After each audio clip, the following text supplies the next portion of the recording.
ಕೆಳಗಡೆ ಹಿಪ್ಲಿ ಗಿಡ, ಮೇಲ್ಗಡೆ ಬಂದು ನಿಮಗೆ ಪನೀರ್ 1 ಗ್ರಾಫ್ಟೆಡ್. ಆಲ್ಮೋಸ್ಟ್ ಈಗೆಲ್ಲ ಅಡ್ರಕ್ಕೆ ಬರ್ತಾ ಇದೆ. ಸೊ ಈ ಜೂನ್ ಟೈಮ್ಗೆಲ್ಲ ಫಸ್ಲಿಗೆ ರೆಡಿ ಆಗಿಬಿಡುತ್ತೆ ಇದು, ಮೊದಲನೇ ಫಸ್ಲಿಗೆ. ಇದೆಲ್ಲ ಬಂದು ಲೀಚಿ ಗಿಡಗಳು ಹಾಕಿರುವಂಥದ್ದು ಮಧ್ಯದಲ್ಲಿ ನೋಡ್ಬೋದು. ನೋಡಿ ಹಿಪ್ಲಿ ಗಿಡ ಕೆಳಗಡೆ ಕಾಣ್ತಾ ಇದೆಯಲ್ಲ. ಸೊ ಅಡಿಕೆ ಮರ ನಿಮಗೆ ಒಳ್ಳೆ ಸೈಜ್ ಇದೆ. ನೋಡಿ ಇಂಟರ್ ಕ್ರಾಪ್ ಮಾಡಿಕೊಂಡ್ರೆ ನೋಡಿ ಈ ಥರ ಮಾಡ್ಕೋಬೋದು. ಸೊ ಇಲ್ಲಿ ಟ್ರೆಂಚ್ ಬಂದು ನಿಮಗೆ 20 ಅಡಿಗೆ ಒಂದು ಟ್ರೆಂಚ್ ಇದೆ, ಉದ್ದುದ ಟ್ರೆಂಚ್ ಮಾಡಿದ್ದಾರೆ, ಡಡ್ಡ ಮಾಡಿಲ್ಲ. ಸೊ ಎಲ್ಲ ಗಿಡಕ್ಕೂ ಕೂಡ ಡ್ರಿಪ್ ಇರಿಗೇಷನ್ ಮಾಡಿದ್ದಾರೆ. ರೋಬಸ್ಟ ಗಿಡಕ್ಕೆ, ಬ್ಲ್ಯಾಕ್ ಪೆಪ್ಪರ್ ಬಿಟ್ಟಾಗೇ ಅಡಿಕೆಗೂ ಕೂಡ ನೀರು ಹೋಗುತ್ತೆ. ನಿಮಗೆ ಗ್ರಾಫ್ಟೆಡಲ್ಲಿ ಏನು ಅಂತಂದರೆ ಅಡಿಕೆಗೆ ಸ್ವಲ್ಪ ನೀರು ಜಾಸ್ತಿ ಬೇಕಿರೋದ್ರಿಂದ ಈ ಟೈಮಲ್ಲಿ ಗ್ರಾಫ್ಟೆಡಿಗೆ ನಿಮ್ಗೆ ಎಷ್ಟು ನೀರು ಕೊಟ್ಟರೂ ತೊಂದರೆ ಇಲ್ಲ. ಏನಕ್ಕೆ ಅಂದರೆ ಗ್ರಾಫ್ಟೆಡ್ ನಿಮಗೆ ಕೆಳಗಡೆ ಬಂದು ಹಿಬ್ಲಿ ಗಿಡ ಇರೋದ್ರಿಂದ ನಿಮಗೆ ಏನು ತೊಂದರೆ ಆಗೋದಿಲ್ಲ ನೀರು ಕೊಟ್ಟಷ್ಟು. ಸೊ ಅಡಿಕೆ ಗಿಡಕ್ಕೂ ನೀರು ಆದಂಗೆ ಆಗುತ್ತೆ, ನಿಮಗೆ ಗ್ರಾಫ್ಟೆಡ್ ಪೆಪ್ಪರ್ಗೂ ನೀರು ಆದಂಗೆ ಆಗುತ್ತೆ. ರೋಬಸ್ಟ ಸೀಂಟರು ಸಲ ಹೂವು ಆಗಿದೆ, ಸ್ವಲ್ಪ ಉದುರಿಸಿದ್ದಾರೆ. ಸೊ ರೋಬಸ್ಟಕ್ಕೆ ಈಗ ಈ ನೆರಳು ಸಾಕು ಈಗ ಇರುವಂಥದ್ದು. ಸೊ ಮಳೆ ಇನ್ನೊಂದು 2 ತಿಂಗಳು ಬೇಕಾದ್ರೆ ಬಿಟ್ಟು ನಾವು ಬಂದು ವೀಡಿಯೋ ಮಾಡಿ ತೋರಿಸ್ತೀನಿ ನಿಮಗೆ. ಸೊ ಗಿಡಗಳು ಯಾವ ರೀತಿ ರೆಕ್ಕೆಗಳು ಬಂದಿರುತ್ತೆ ಅಂತ. ಸೊ ನಿಮಗೆ ಅಡಿಕೆಲೂ ಕೂಡ ಈ ವರ್ಷ ಒಳ್ಳೆ ಫಸಲು ಕಾಣ್ತಾ ಇದೆ. ಸೊ ಎಲ್ಲ ಹೊಂಬಾಳೆಯಲ್ಲಿ ನೀಟಾಗಿ ಚೆನ್ನಾಗಿ ದಾಟ್ಕೊಂಡಿದೆ, ನೋಡ್ಬೋದು ನೀವೆಲ್ಲ. ಎಲ್ಲದರಲ್ಲೂ ಕೂಡ ಹೊಂಬಾಳೆ ಚೆನ್ನಾಗಿ ದಾಟ್ತಾ ಇದೆ ಫುಲ್ಲು ಪ್ಲಾಂಟೇಷನಲ್ಲಿ.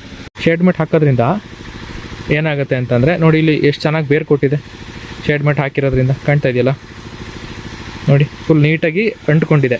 ಅದೇ ನಿಮ್ಗೆ ಅಡಿಕೆ ಮರದ ಬುಡ ನೈಸ್ ಇರೋದ್ರಿಂದ ಅಷ್ಟು ನೀಟಾಗಿ ಅಂಟೋದಿಲ್ಲ. ನೋಡಿ ಫುಲ್ ನೀಟಾಗಿ ಅಂಟ್ಕೊಂಡಿದೆ ನಿಮಗೆ, ಅಂದರೆ ಬೇರು ಕೊಟ್ಟಿದೆ ಶೇಡ್ ಮೆಟ್ ಹಾಕಿರೋದ್ರಿಂದ. ಶೇಡ್ ಮೆಟ್ ಹಾಕಲ್ಲ ಅಂದರೆ ನಿಮಗೆ ಬೇರು ಕೊಡೋದು ಕಷ್ಟ.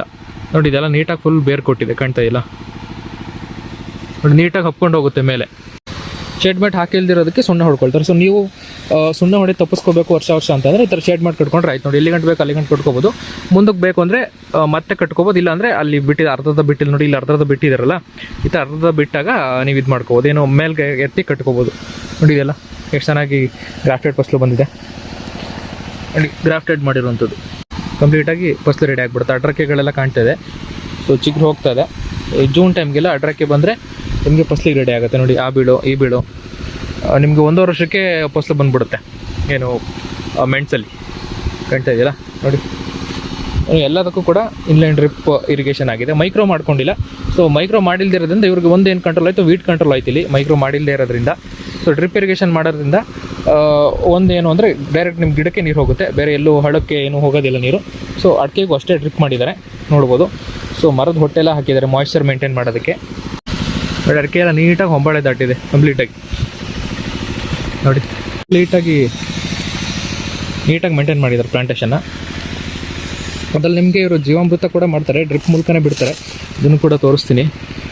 ಡ್ರಮ್ಮಲ್ಲಿ ಮಾಡಿದ್ದಾರೆ ಇಲ್ಲಿ. ಸೊ ಇದನ್ನು ಅಡಿಕೆ ಗಿಡದ ಬಡ್ಡೆಗೆ, ಮೆಣಸಿನ ಗಿಡದ ಬಡ್ಡೆಗೆ ಡ್ರೆಂಚಿಂಗ್ ಮಾಡ್ತಾರೆ.